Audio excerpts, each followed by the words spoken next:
toujours invaincu en championnat, avec pour éloquente statistique un bilan de 8 victoires pour autant de matchs. Tout sourit en cette première partie de saison au Filles de Saint-Simon, avec pour nouveau succès en ce début d'année 2011, une qualification obtenue pour le second tour national du Challenge de France féminin aux dépens de Graillon-Médoc. Une victoire que les joueuses de Jean-Manuel Carvalho auront très tôt dessinée par une très rapide ouverture du score, puis une seconde réalisation obtenue autour de la demi-heure de jeu.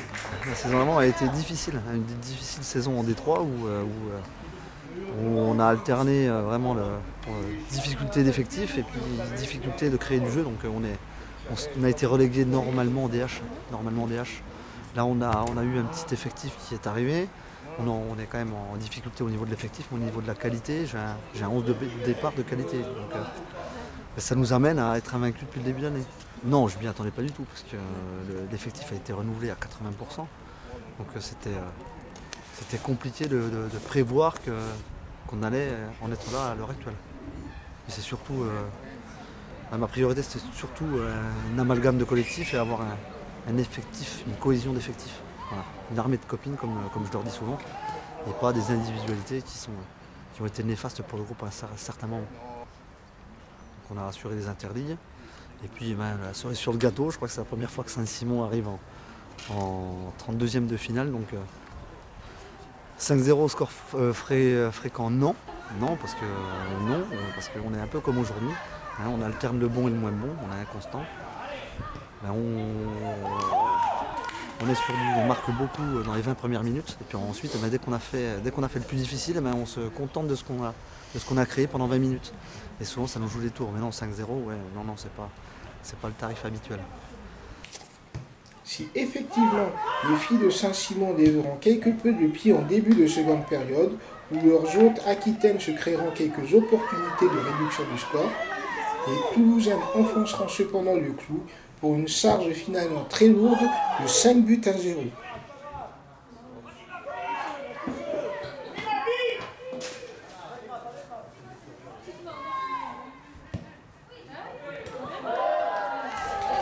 Point fort, je pense que le point fort, c'est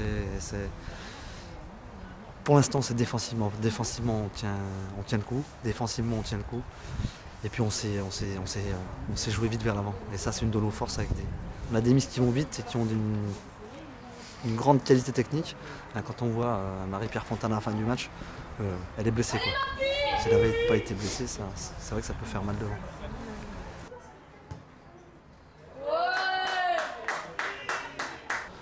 Ça aurait été tronqué si on n'avait pas fini première du moins, parce que là on est sûr d'être première du championnat DH. Ça aurait été tronqué si on avait fini 3e et qu'on allait aux interligues.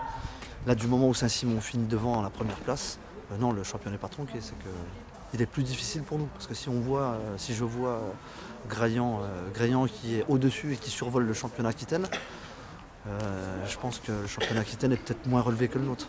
Non, comme un peu souvent, on a une belle poule de la mort, quoi, avec les réserves de D1 et de D2, et c'est pas facile à jouer. Ça nous laisse toujours des idées. Bon, moi, je reste terre à terre. Moi, je reste terre à terre. Un début de saison, tout le monde s'enflamme. Non. Moi, en début de saison, mes objectifs, c'était faire un bel amalgame de cette équipe, qu'elles aient envie de jouer ensemble et vivre ensemble. Ça, c'est primordial pour moi. Parce que si ça se passe bien en dehors du terrain, ça se passe bien sur le terrain et à l'entraînement. Et ensuite, non, c'était pas forcément un objectif. L'objectif, c'était les interligues. Là, on y est, et après, l'appétit vient en mangeant. On prendra les matchs après match, et puis on verra ce qui se passe. C'est un peu comme tout. Hein. Moi, je n'anticipe pas sur l'avenir, j'ai pas une boule de cristal. On a pu leur en mettre 5 aujourd'hui. Peut-être que les matchs ne se ressemblent pas. Donc,